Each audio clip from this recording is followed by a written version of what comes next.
All right, YouTube, we are back for the second episode of Coach Calloway. Just, sitting down, trying to do a little bit shorter of a video. Topic today is what is life coaching? You know, um, it's definitely something that's recently taken the internet by storm and the, you know, personal development space. It seems like everybody could be a life coach at this point in time. You hear a lot of these online gurus telling you what to do in life. Um, I don't want to be considered one of those online gurus. I actually personally don't really tell people what to do. Um, I don't really believe in like unsolicited giving advice. It's I like to call it food for thought.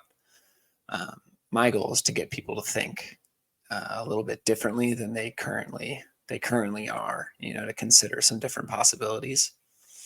But having said all that, what is a life coach? What do life coaches do? What's the purpose of them? Why would you get a life coach?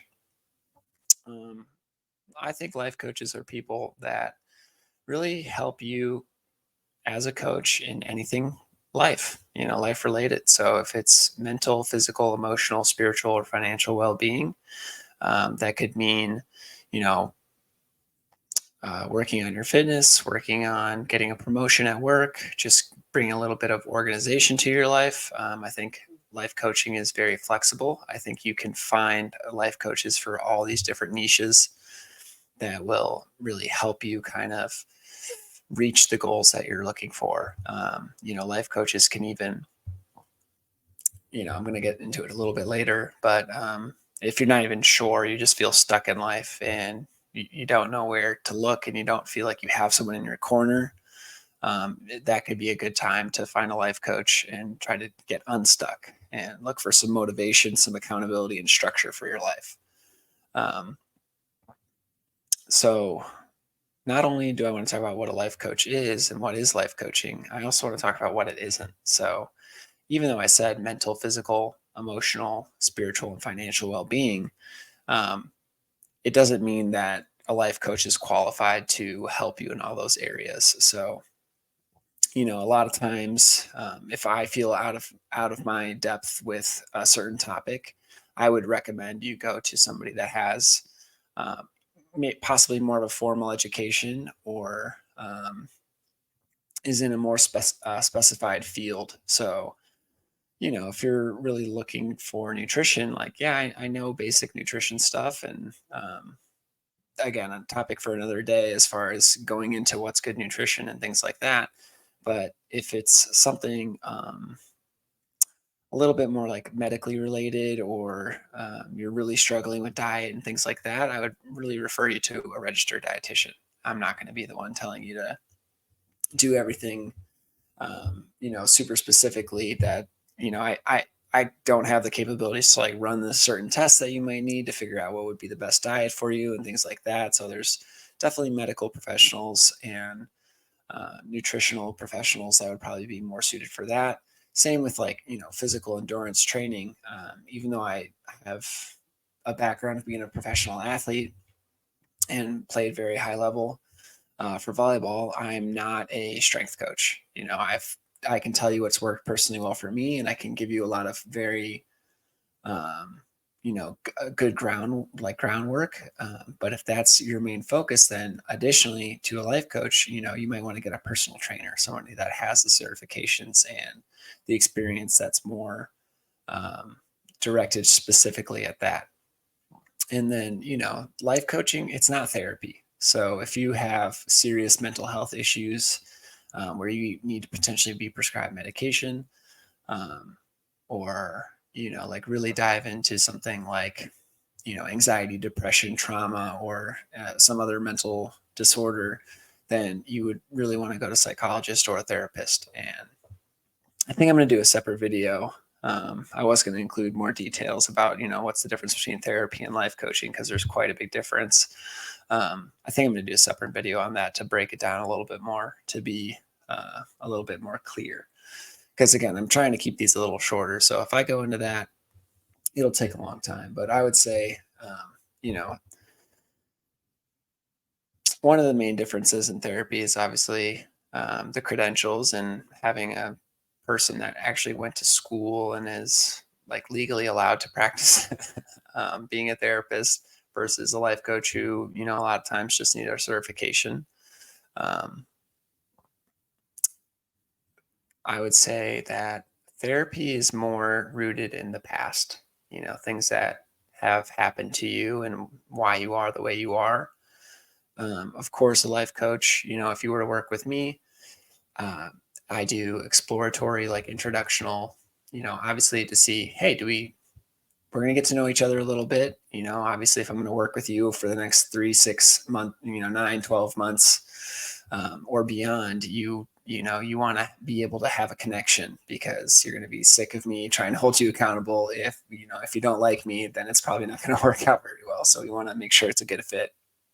And in that kind of stuff, I'm going to definitely want to learn about, your past a little bit and why you feel like you are the way you are, why you think you are where you are, and stuff like that. So that's kind of what would happen in the first complimentary session to see, what is this person like, what do they like, what are their habits, you know what are their ambitions, try to figure out what it is that you're looking for and see if it'd be a good fit. And that, I want to make sure I could actually help you, and I would have to know you a little bit. So, an hour to 2 hour session for exploration. But, outside of that, life coaching's a lot more focusing on the future. Where are you headed? What is it that you want to do and accomplish? And it's, my job to help you get there.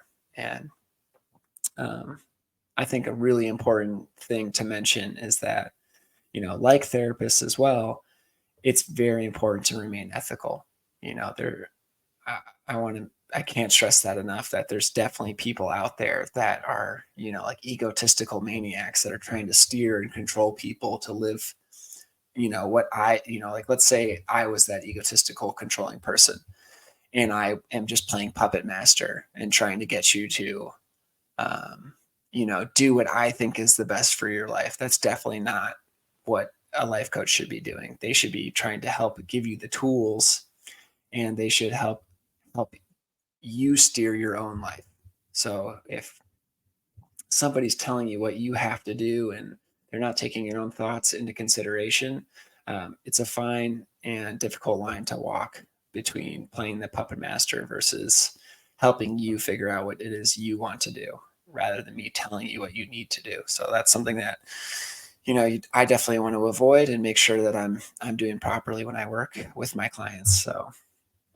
Um, so as well, life coaches, it's really important to ID what the client's vision is in life. So, depending on your starting point, you might already feel like you know what it is you want to do. Reading Man's Search for Meaning by Viktor Frankl, it was one of the most monumental books for me figuring out what my life purpose was. And that being pretty much the same as Viktor Frankl's, in that I want to help other people figure out their life purpose. I for some reason as a kid, I thought, like there's like this purpose of life for humans. And I thought it was like, like I don't know. I wasn't very clear on what that even meant. Like, do we all have this purpose that we're supposed to find? Like, do all humans have the same purpose? And really, everyone's purpose in life is unique to themselves. And it's not something someone should tell you what the purpose to your life is. I think the purpose of your life is really whatever you decide gives your life meaning. And that can range from all types of things. And it largely depends on how you grew up and the moments that shaped who you are. So, for me, figuring out that I want to help others basically find and discover what their purpose may be, um, that's really what I want to be doing and helping people. And I want to help them reach those goals and achieve and fulfill that purpose so that they get to the end of their life and they're not living full of regret. they really feel like is fulfilled, and they did what they wanted to do, and they went for it, and they they achieved it. And you know I I will say many times probably that I'm a constant work in progress, and I think that's really what people should be striving for, because again, I'm not going to go into paradigms today, but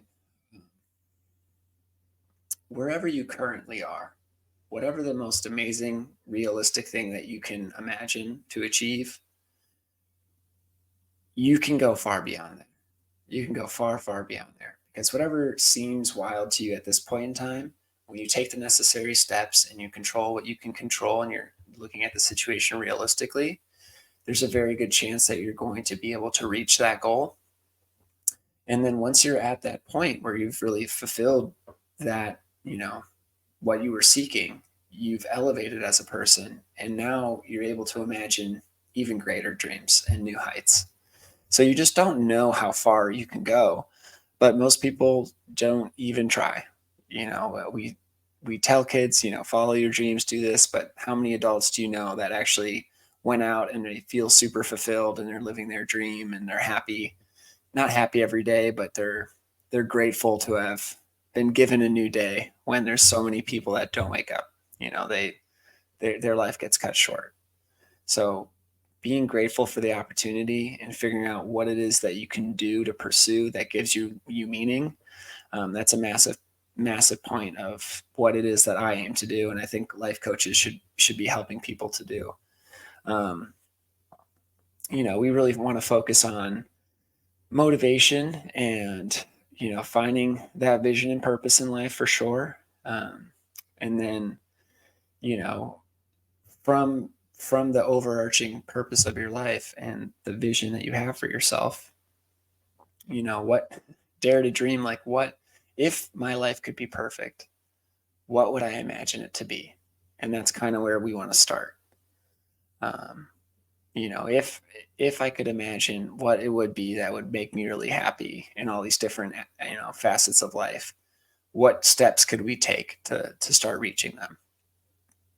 So another huge bit is, we create plans to then go ahead and reach those goals. So something that's super important is you want to have the clarity. You want to have absolute crystal clear clarity on where you're going, and then you want to have a very defined, definite plans, and then you want to take action. So we want to create plans based on the goals that we discuss and figure out for you. And then there's a huge accountability factor where, I really don't like homework. I hated homework as a kid, and I don't like the idea of like giving people homework to do. I'm gonna have to think of some creative ways to just label it something that's not so like off-putting. Like, I don't want to do that. um, I want to create, the idea that you know you should want to go try these things out for yourself. So it's not homework. It's things that, hey, this is what you need to execute in order to probably reach the things that you're looking to do. I don't want to give you a ton of extra work. It's more so, how can we tweak what you're currently doing and what you're willing to do, to make it work in your favor. And then, we once we agree upon that plan and what you're willing to do, the next time we meet, the next week or the next month, we see, okay, well, this is what we said we wanted to try to go out and do and execute. What did you do? Did you do it? If not, hey, that happens all the time. When I, I'll tell you firsthand, I've had multiple surgeries, and you go to rehab, and my dad's a physical therapist. It's like, all right, you need to do these exercises at the gym, and you need to do this at home. How many of us go home and religiously do these exercises? Like, hardly anyone. Sorry, therapists, hate to break it to you, but and then we wonder why, hey, my recovery didn't go how it was supposed to go. Yeah, well, you only did the rehab when you were at the rehab facility. You didn't do any of the exercises, your homework that we were supposed to do. So, understanding and creating the desire, and showing you the value of what these steps can do. And then, you know, without the accountability, then we can't really we can't really make the progress. If we don't actually try to do what we discuss that we think is going to be a good plan, if we don't execute it, then it's not that the plan's not working, it's that we're not working the plan. So, um, accountability is huge. For me, myself as a life coach, it's the propensity to be very honest and give honest feedback. It's kind of nice to have like an outside perspective that's not, mom or dad or family or somebody that might be biased, a good friend. Um, not knowing you super thoroughly, we can kind of start with that blank slate. I don't know if anyone else did, but when I went to, high school and middle school, it's like sometimes I almost wish I could have moved to like redefine myself and kind of let go of this idea of what other people thought of me and what they thought I could or couldn't do. And that's kind of how I look at life coaching a lot, where you get to interact with somebody that doesn't really know who you are and they don't have any judgments on who you are. They truly want you to succeed. They want to motivate you. They want what's best for you, defined by what you want and believe is best for you. And they're going to challenge those ideas. They're not just going to say, "Oh yeah, that's great." They're going to make you think. I think if they're doing it right. So that's definitely one of the things that I'll be bringing to the table is just a pretty honest feedback. About the way I see things, and that's what I'm trained to do, and that's something that I put a lot of value in, so that I can truly give the feedback that's necessary for people to go ahead and make the changes that they say they want. Because at the end of the day, I can't make you do anything. You are the one controlling that your body and your mind. Um, you're the one that's making decisions. So I can influence you, which I already stated. I don't want to try to influence you too heavily. I want to give you tools so that you are actually able to go out and do the things that you say you want to do. People don't really change unless they want to change, and that has to come from within. So that pretty much wraps it up. Hopefully you saw some value in this video and you understand a little bit better about what a life coach could potentially do for you. If you have any questions, comments, go ahead, drop them down below. Leave me some to respond to.